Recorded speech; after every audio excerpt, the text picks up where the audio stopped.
Dober dan. Danes bomo spet, mislim, da že tretjič ali četrtič, govorili o omega-3 maščobnih kislinah, se pravi o ribjem olju. S tem, da si bomo danes pregledali pregled literature, ki je opazoval, kako omega-3 maščobne kisline vplivajo na športnike, oziroma bolj natančno na športni performance. Zdaj mislim, da o tem, kako so omega-3 maščobne kisline pomembne za naša telesa, pa kako je v bistvu še bolj pomemben, bolj optimalen omega-3 indeks, ki v trenutnih časih ni glih optimalen za večino populacije, ne rabim več razlagati, zaradi tega, ker sem to razlagal v prejšnjem vlogu oziroma v prejšnjem videu en cajt nazaj, se bo zdaj tu grdelil, pa lahko klikneš pa si pogledaš. Danes si bomo dejansko pogledali samo, kaj specifično kažejo povišani nivoji omega-3 maščobnih kislin v telesih športnikov, oziroma kaj to pomeni za njihov športni performance. Pogledali si bomo eno, po mojem mnenju, zdaj edina, ko sem jo jaz do zdaj videl, pa po mojem mnenju najbolj kvalitetna meta-analiza, kar se tiče omega-3 maščobnih kislin do zdaj.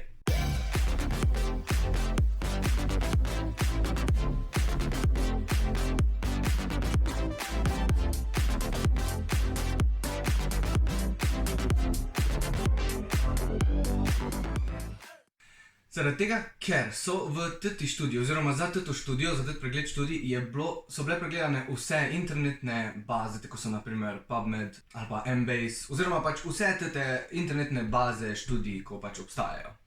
In so našli 139 študij oziroma pač člankov, karkoli literaturo, ki se je povezovala z suplementacijo ribjega olja z športniki in njihovim performancom. S tem, da oni so šli še eno stopnjo višje in so se odločili, da bojo v teto meta-analizo upoštevali samo randomizirane s placebom kontrolirane študije.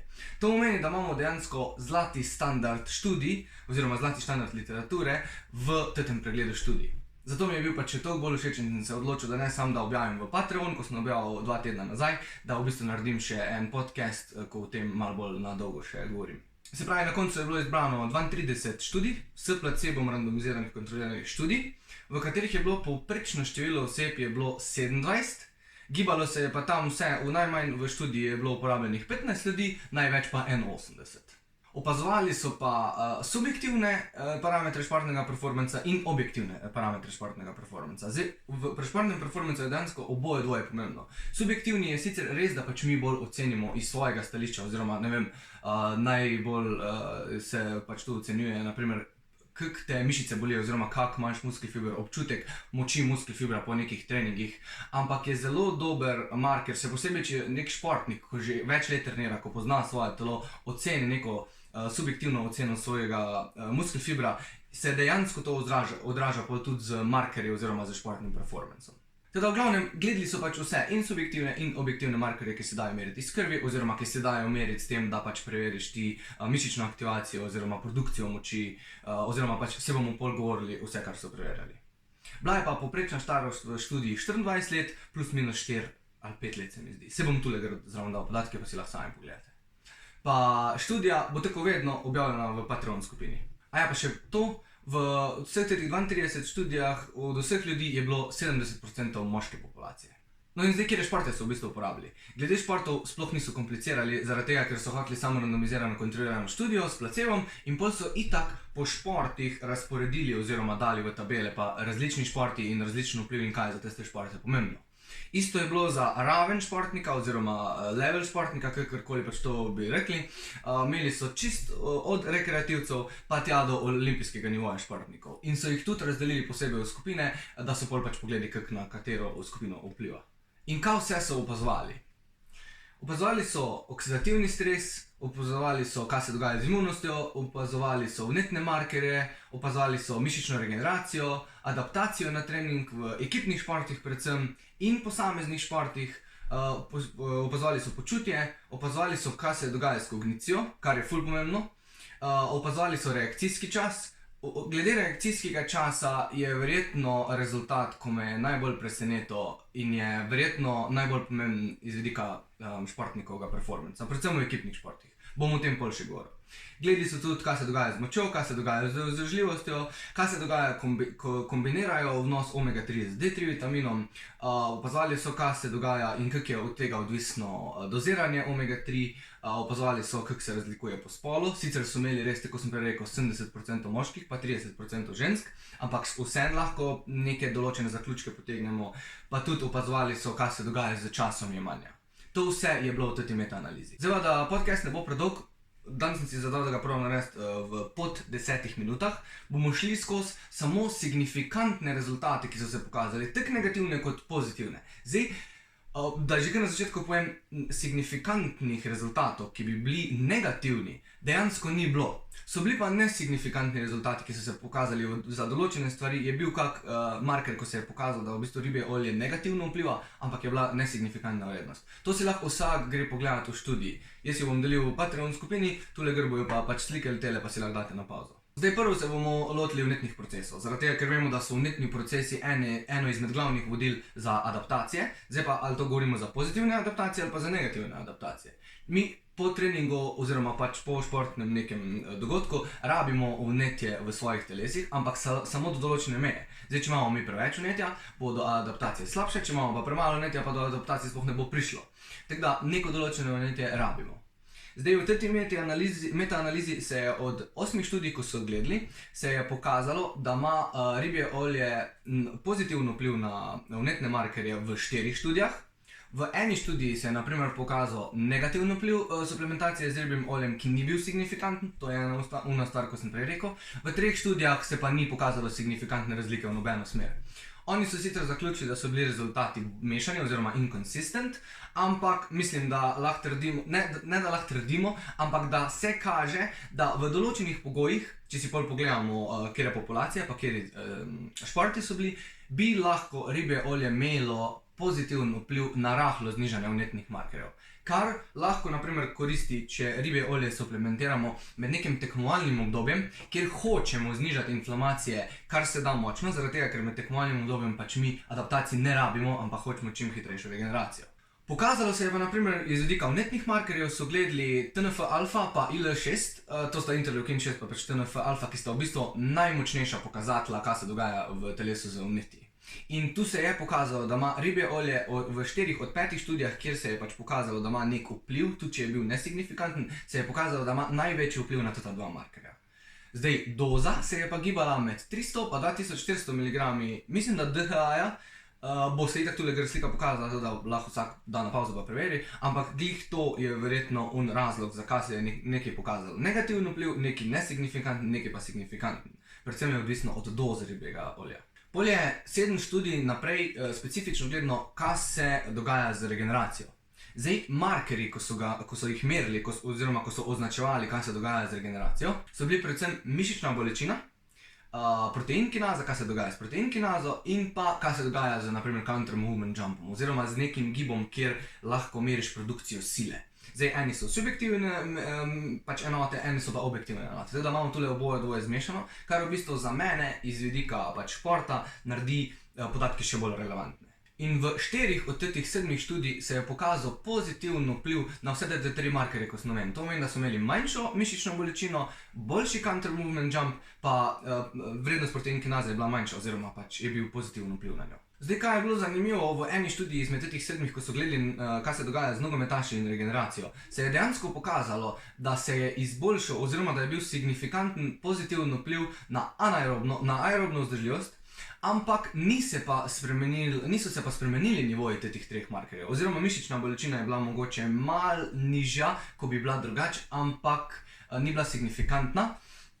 Se pravi, tule je nek tak zanimiv podatek. Aerobna vzdržljivost se je izboljšala, s tem, da ni prišlo do spremembe markerjev. Pol so naprimer tudi gledali, kaj se dogaja z samim performancom. In tule mi je v oko padla ena študija na profesionalnih igralcih ragbija, kjer se je pokazalo, da bolj ko se poveča omega-3 indeks, oziroma bolj ko se poveča omega-3 maščobne kisline v naši krvi, to pomeni, da bo omega-3 indeks malo bolj šel proti optimalnemu razmerju med omega-3 pa omega-6, bolj se je izboljšal performance pri tistih rugby igralcih. Zdaj to ne pomeni, da več omega-3 olja, ko bomo mi pojedli, bomo pa pol postali superhuman. Ne.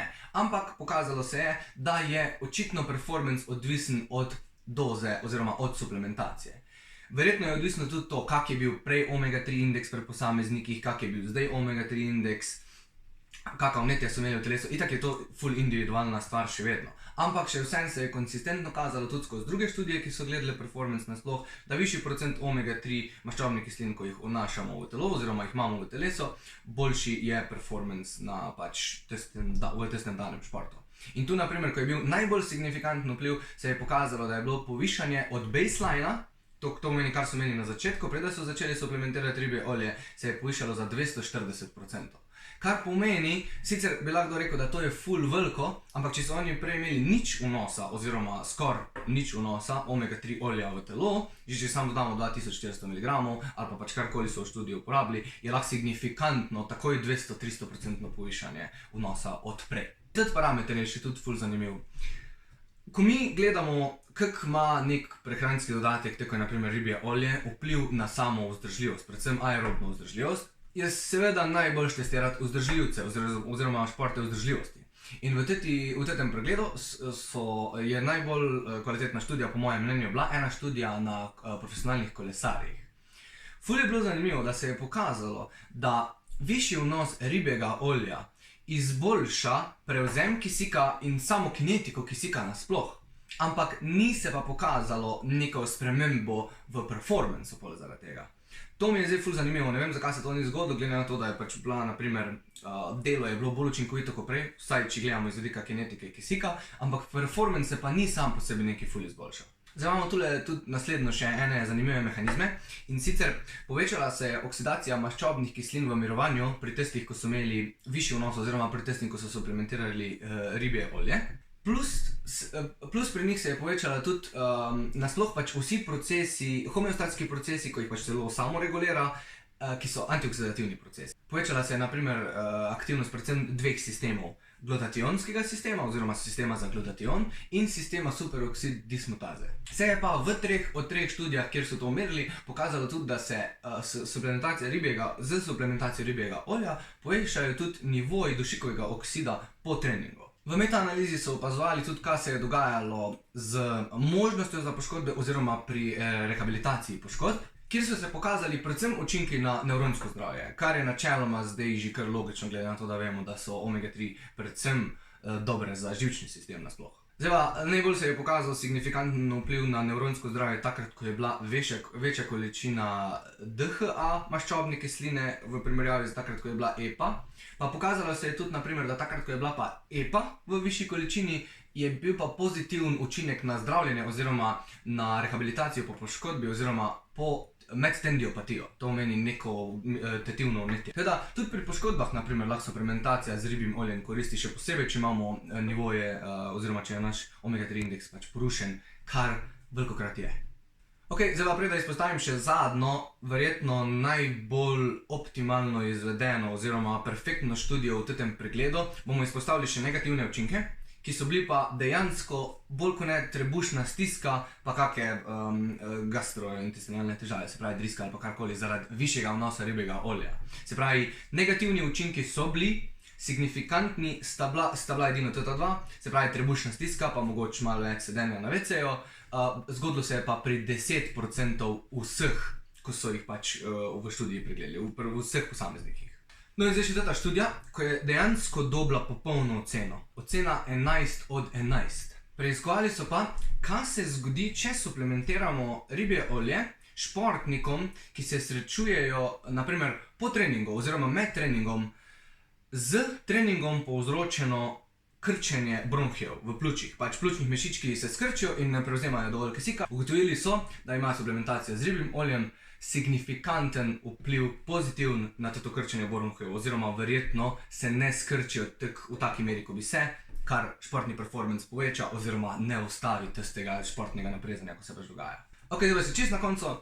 Ta študija zdaj ni bila popolna, oziroma te študije niso bile popolne, so dobile pa rezultat vsaj 8 od 11. Opazovali so pa, kaj se dogaja z suplementacijo z ribjim oljem in vplivom na reakcijski čas.